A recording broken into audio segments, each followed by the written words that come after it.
Hello, and welcome back to my wine YouTube channel. It's been a minute since I posted, and you might notice there are new things behind me. That's because in the last 2 or so months, however long it's been, I graduated college and I moved to New York City. That's amazing. And I'm sure all 3 people who watch these videos have been just every day like, where the hell you been, Lizzie? Where are the wine videos, man? Turns out when you get a job that keeps you pretty busy and you have all sorts of other little tasks and projects, and also you live alone and your friends live kind of far away and are kind of busy in their own lives, you don't really feel like buying a $20 bottle of wine very often, because who's that all for? I could have been in this time reviewing the stuff I have been drinking, but anyone who watches these videos already knows how I feel about domestic light beer. I like it.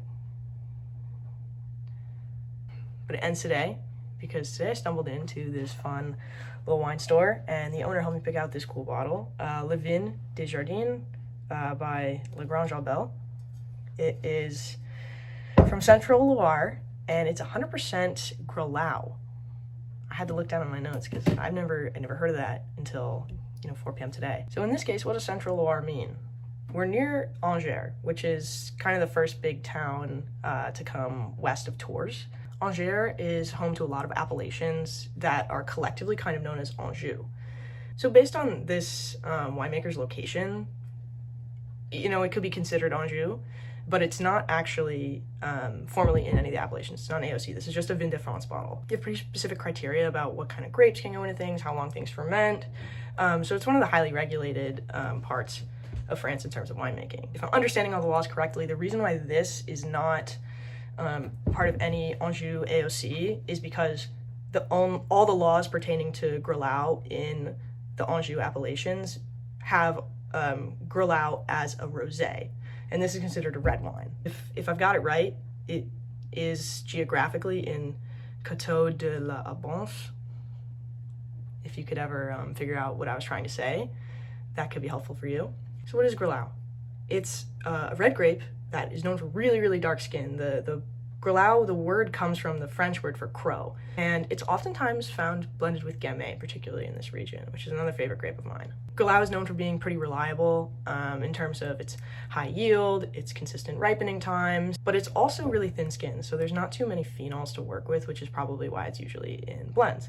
But it's always fun to find these wines on their own. So who are these winemakers?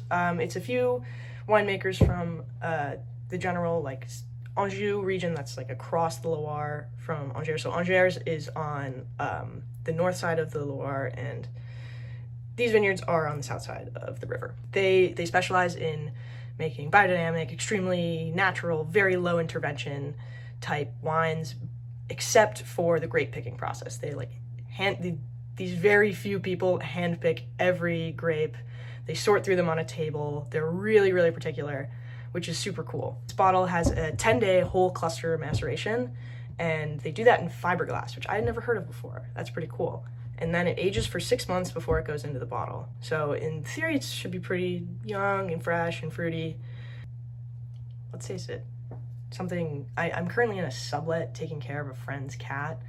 And for a long time, there was just no wine key in here. And there was a moment where one of my friends used a pair of scissors to just press in. But we're not doing all that today. I did, as I'm often guilty of, give this just a little bit of a chill. And people kind of want to ask me sometimes, Lizzie, when do you know when to chill a red wine? Sometimes you know because of the grape.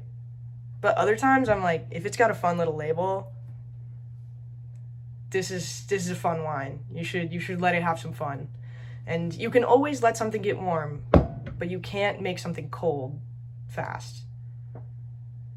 That's unhelpful. This apartment also has no wine glasses or normal glasses that are not tinted, so we're gonna use this big jar so we can see the color. Wow, look at that.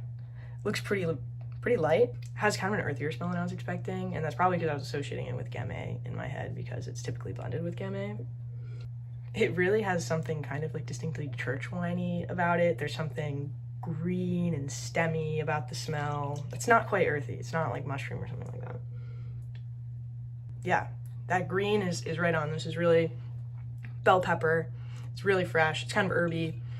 It's totally delicious, and I'm glad I chilled it, and I'll probably put it back in the fridge because I think it could handle a little more coldness. Yeah, it's so light.